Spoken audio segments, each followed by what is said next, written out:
We're just about done for pre-season, and looking at the tactics screen, we've had some good success filling up those key positions that we wanted to in the pre-season transfer market. Hey, we came up against Porto for the first time in this career. It's their B team, but still, it's the first time we've met our rivals. And we beat them. We spent all that time at the end of last season creating this tweaked version of the 4-2-3-1. I'm excited to see how it goes. In pre-season, it's done really well. Some big results there. We can disregard the one against the B team, but we look good, especially against Porto B. We look really good. I gave you a sneak preview of the signings. You can see it's far less than last season, but these are quality ones. So we've gone for quality over quantity. Francis Tony Khan is going to play on that left-hand side inside forward role. A key position we didn't really nail last season. He looks good. I think he could be exceptional. A brand new commanding centre-back in Elton Monteiro. He does miss the concentration attribute that we wanted, but everything else I think is worth the risk to get him in.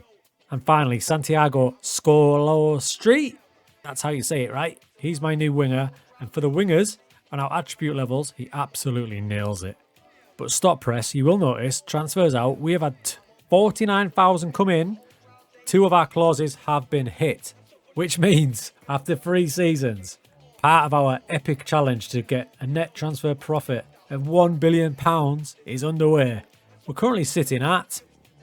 Right, let's get £1 billion into this calculator. How many zeros is it? I'm reliably informed it's 9, right? So there's £1 billion. We can now take off the massive player sales of 49,000, which means £999,951,000 to go. So we built this new version of the tactic using the data hub at the end of last season.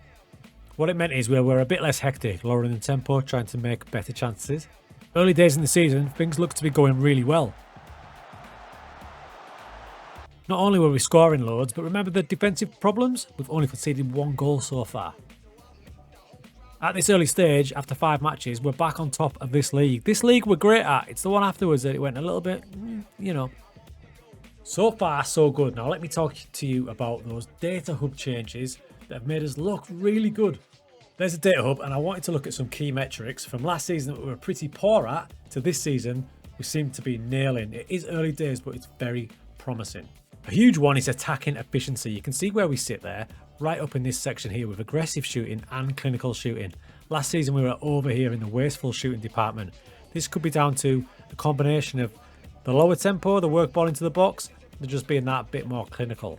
This ties in with the goal output, which is high scoring, and impenetrable defence, which we'll get onto. Both of those things are linked to this pitch tilt. We're in a good position down here for fewer passes against in the final third, so we're defending well, they can't get through us, but we've also got lots of passes for in the final third, so we're attacking really well as well. It's a really promising start, but there are still some areas that we need to keep an eye on. We're still not great winning the ball back. We can see here the tackling. It's fewer tackles, poor tackling. It's going to be down to the fact we're dominating a lot of the ball, but I'd still like to see that up a bit. And also possession tab. If I look at possession, we're winning the ball back, but we're losing possession as well. So those two things kind of counter each other, but I just need to keep an eye on the losing possession thing. All in all, this version has started really well, really well. I've had problems in goals because not 1, not 2, but 3 of my goalkeepers got injured. At the minute, if we have a look at the tactics screen, Breno's in there injured for 3 weeks, backup Shastri, 3 weeks. So we're going to have to bring in third choice, our boy Manu, for the next month or so. Right, so we had a quick look at Francis Khan, our new inside forward. Not traditional because he's left-footed, so you'd think he wouldn't be able to play an inside forward role too well. However, he has had a lightning start. Every game doing stuff like this. Right foot there. And like this. Left foot. He is an absolute constant threat, getting in the right positions. He looks like he's going to be an absolutely superb pickup. First 5 games, 5 goals, 2 assists, an average rating of 8.10. And on the other wing, keep an eye on our boy Santiago here, because he's going to be something special. Already got 3 assists and a really high average rating. High hopes. We do have some breaking news. You will notice that the Complexo Desportivo de Campaña has been upgraded. It's finished. We've got a capacity of 2,000 now. I need to get us a better picture of it. There is actually no picture available, so I'm looking for one. If you do have one, let me know. But we've got a nice stadium now. It's 2,000 capacity. It's classed as good. I'm still unsure why they bought it, because let's be honest, our finances are in the mud. The worst screen in the game for me at the minute. I'm not even spending any money. 1.2 million in debt.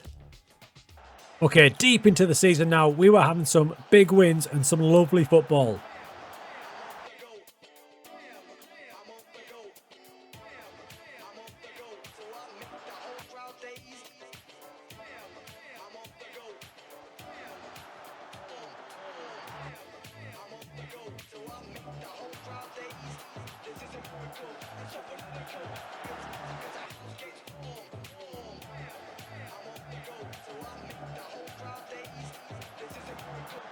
All in all, the first stage in Liga 3 has gone fantastically, probably even better than last time.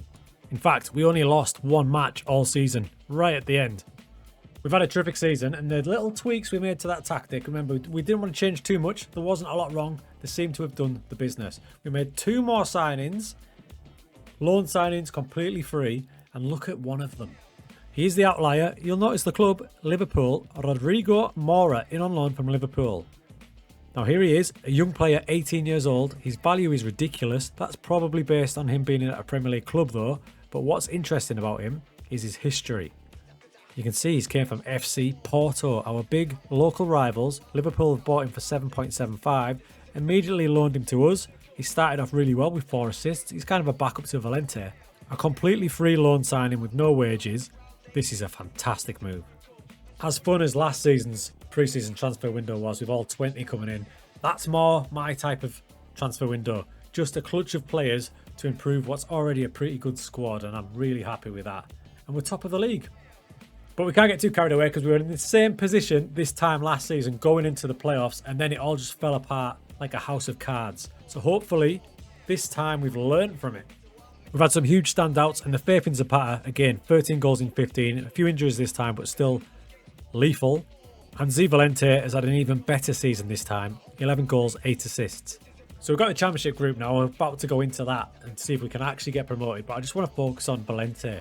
He's our main creative force, and in the lower leagues, if you can get a player who's this good, he'll just be a standout for you. He does things in matches when we're watching this, when I'm streaming. He drops off, he finds space. The amount of passes he's doing when you watch it on comprehensive or extended is ridiculous. In fact, if you go to his player profile and go across to player analytics, this is the TATO skin, which is available now, by the way. I'll put the link down in the video description. His general performance, so as a midfielder in general, fantastic. The ones he's not great at is tackling, which I'm not expecting him to be great at, and pass completion.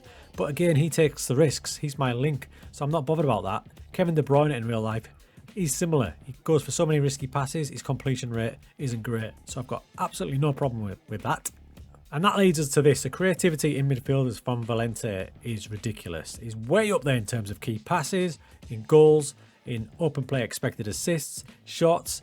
He's just the all-round package, and he's been a bit of an X factor in our team. So that is the takeaway from this episode. If you can find yourself a proper player like that, a little creative force, and you can get him somewhere across that front line, whether it be out wide or in the pocket like he is, he's going to do some damage. Now, if you remember, we got ourselves a new head of youth development at probably the end of season 1. Pedro, he's come in. We haven't had anything yet, but we have found one little nugget that he could be something. Tell me what you think. Into the development centre we go, and you'll notice there's no players worth noting. Let's not panic yet, because a lot of them are really young. And the one I really like is down here. This is Lu Gucheng. Now, he's Chinese. He's only 16. On the face of it, his attributes might not look great, but look a bit deeper, you can see he's actually a 6'6" potential target forward, or potentially a wide target forward to give us something a little bit different off the bench. In our current financial situation, in a year's time, he could be what we need. To accentuate this, I've got him training as a target forward on attack, so he focuses on those key attributes, and he's a little bit weak at the minute, bless his heart, so I've got him strength training as well, so he's hitting the weights, he's eating his spinach. Fingers crossed on him, we'll keep an eye on him.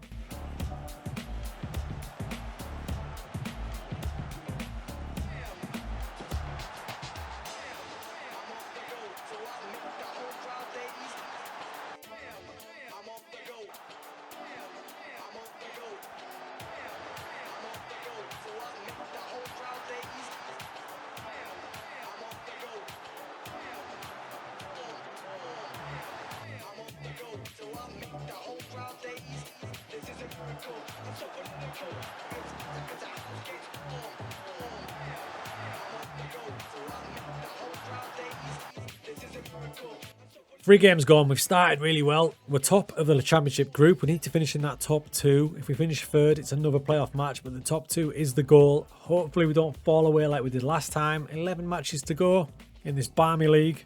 It's tougher than it looks when you first start. So here's hoping that the tweaked version of the 4-2-3-1 holds up.